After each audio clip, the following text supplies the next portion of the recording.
banyak banget para ibu rumah tangga yang berkecil hati, Mbak aku cuma ibu rumah tangga, apa bisa aku beli bayar utang, apa bisa aku bisa.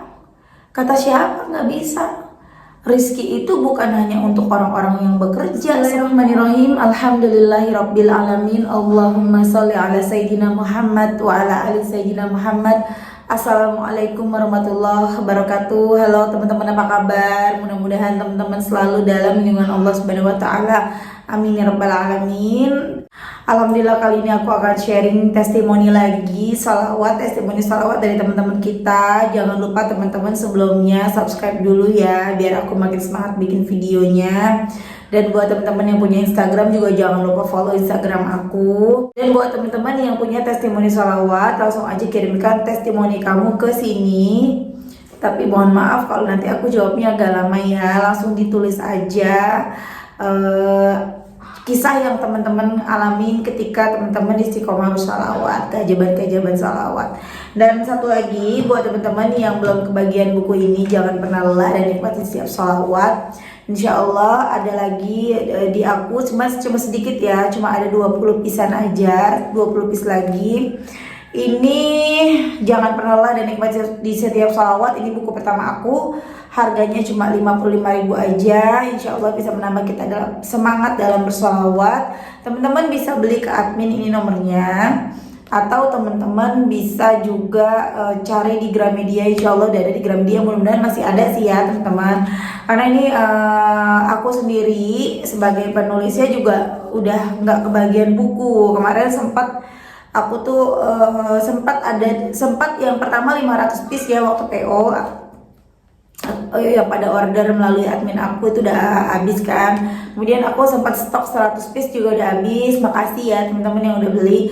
Nah ini aku mau stok lagi 100 piece nggak bisa karena memang udah habis. Aku cuma kebagian 23 piece dan sekarang sisa 20 piecean ya teman-teman. Jadi buruan, jangan sampai kehabisan. Teman-teman yang belum kebagian langsung hubungin admin aja, itu masih ada di situ ya. Dan langsung aja sekarang akan aku baca testimoninya. Ini yang pertama ini testimoninya dari Mbak L ya teman-teman ya. Langsung aja aku baca ya. Assalamualaikum Mbak Mel. Waalaikumsalam. Aku mau kasih testimoni sholawat. Pertama kali tahu sholawat Jibril dari video TikTok Mbak Mel waktu yang pakai mukena. Dari situ aku baca komen-komen, banyak yang sukses dan mendawamkan sholawat Jibril. Lalu lama-lama ke konten YouTube-nya Mbak Mel, aku subscribe lewat di beranda tentang Mbak baca sholawat munjiat 500 kali. Dan sebelum aku coba, aku nge-DM IG Mbak Mel dulu. Aku tanya apa aja yang diamalkan, apa cuma sholawat atau dengan amalan sunnah lainnya. Dari situ aku mulai fokus start sholawat munjiat. Awal-awal cuma bisa 200, makin lama istiqomah alhamdulillah Mbak, sampai saat ini sudah berjalan lebih hampir 3 bulan. Aku dawamkan sholawat munjiat Jibril, sholawat Nabi sehari. Lalu aku buat challenge riyado 40 hari sholawat. Ini mbaknya bikin challenge sendiri di rumah, teman-teman juga bisa ya. Jadi untuk bikin untuk buat riyado gitu ya, riyado sendiri itu bisa. Jadi nggak mesti kita riyado itu di grup rame-rame, nggak mesti kayak gitu ya teman-teman ya.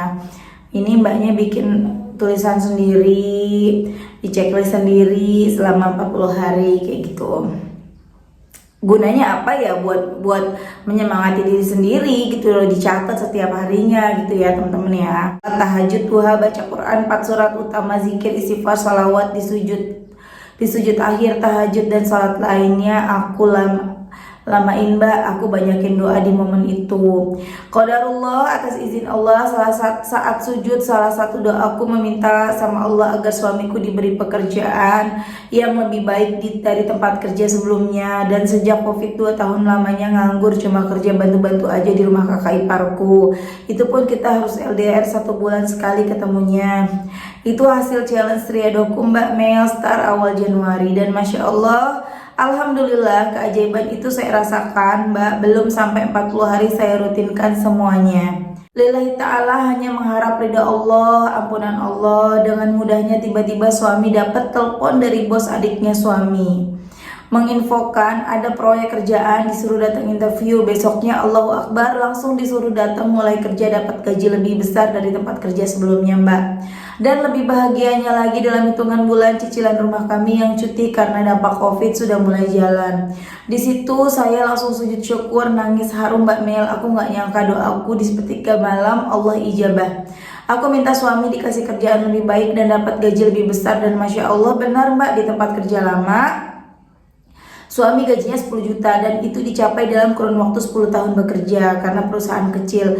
Tapi tempat kerja yang baru ini perusahaan besar Mbak, jadi baru mulai sudah dapat gaji 11 juta 800, sudah dapat fasilitas mes gratis, BPJS kesehatan juga. Aku benar-benar sampai sekarang kayak nggak pernah percaya apa ini benar, apa cuma mimpi. Ternyata ini nyata Mbak. Sampai sekarang aku jadi lebih sering upload status dakwah daripada share status dagangan karena udah capek ngejar dunia nggak dapat apa-apa. Tapi aku ngejar Allah, aku deketin Allah, aku kerjakan amalan soleh mengharapkan ridho Allah semata, dan mengharapkan ridho Allah semata, dan janji Allah itu nyata. Doaku diijabah sesuai permintaanku Mbak. Meski belum semua dikabul, tapi aku tetap semangat dan gak akan pernah meninggalkan semua amalan riyadhah sampai akhir hayatku Mbak. Karena kita gak pernah tahu sampai kapan ajal menjemput. Kalau tiba-tiba aku meninggal, aku sudah punya bekal cukup untuk di dalam kubur dan di yaumil hisab.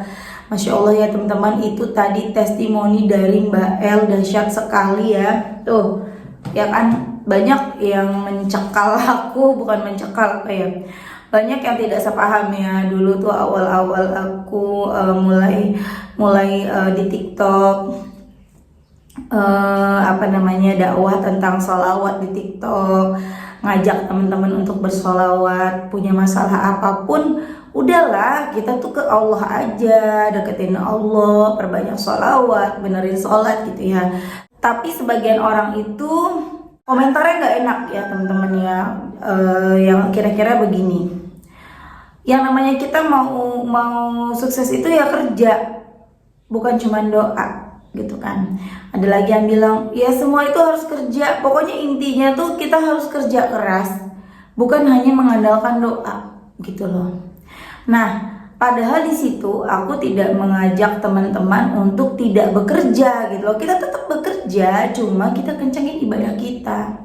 Dan memang harus seimbang teman-teman. Kita jangan cuma kerja doang dan juga jangan ibadah doang gitu ya. Kita tetap harus keluar, kita harus jalan, kita harus cari rezeki, harus menjemput rezekinya Allah. Khususnya kalau laki-laki ya. Kalau laki-laki kan, apalagi seorang kepala rumah tangga itu ya wajib banget bekerja kan, mencari nafkah, menjemput rezekinya untuk menghidupi keluarganya.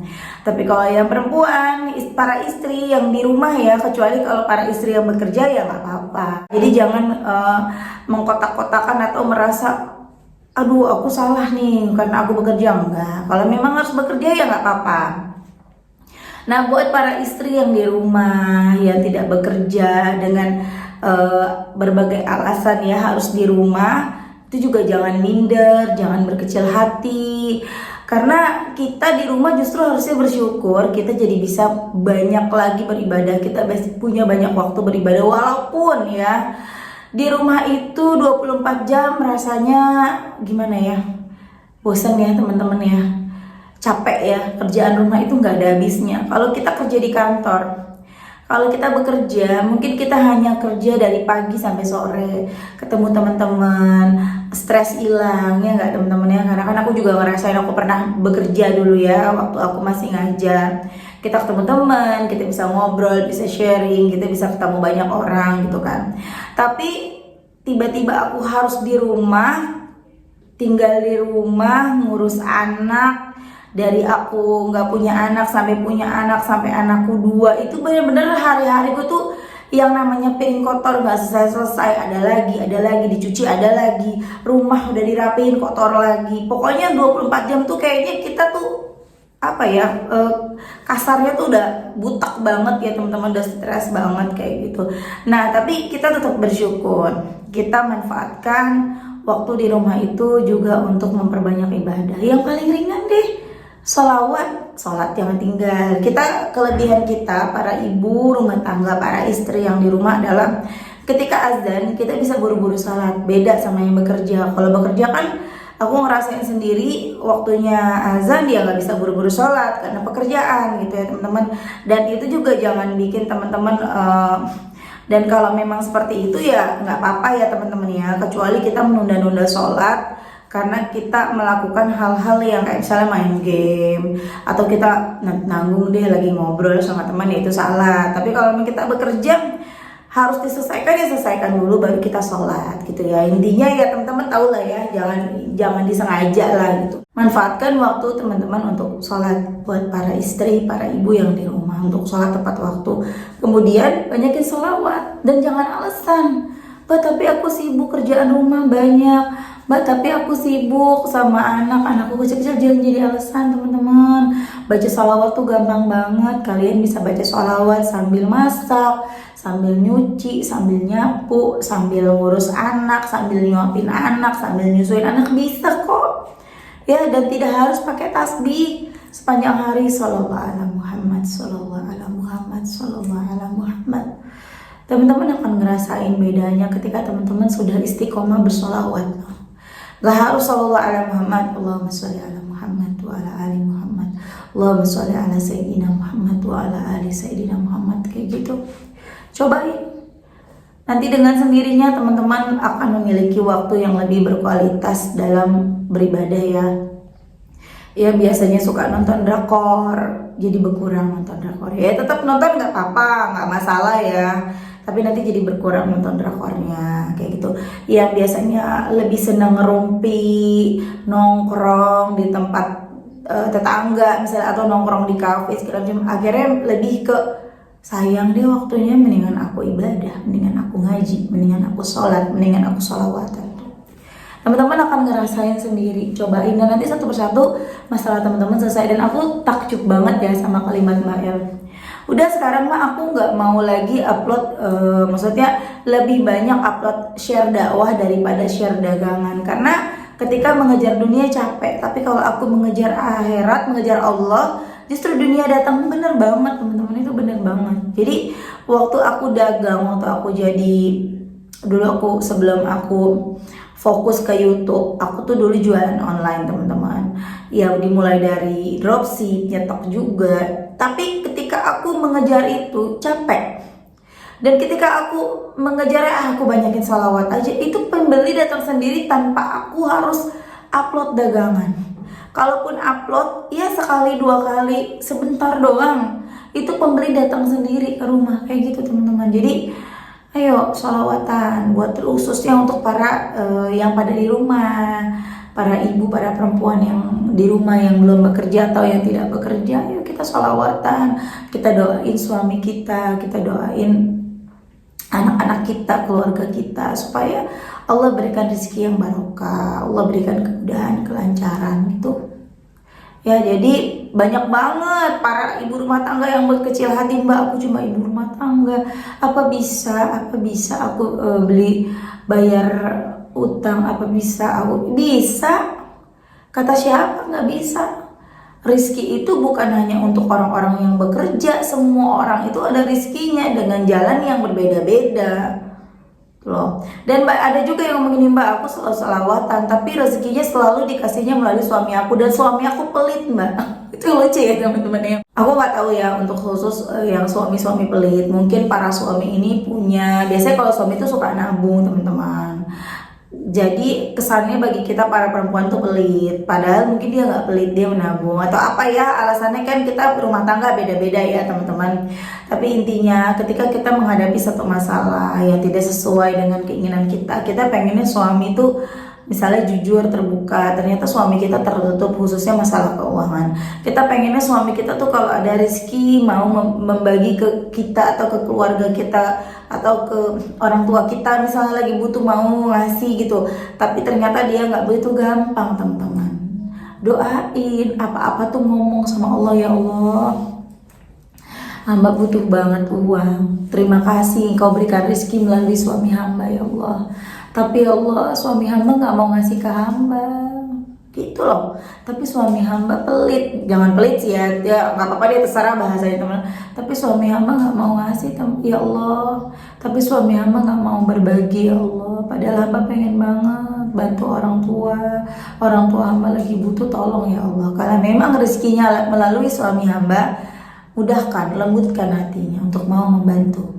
Tapi kalau memang tidak ada jalan rezeki yang lain, mudahkan ya Allah agar hamba bisa segera mendapatkan rezeki itu untuk membantu orang tua.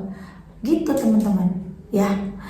Oke teman-teman, makasih udah nonton. Mudah-mudahan bermanfaat dan jadi motivasi buat teman-teman. Kita doakan Mbak El selalu istiqomah, lancar rezekinya, barokah, dimudahkan setiap urusannya. Gitu juga dengan teman-teman ya.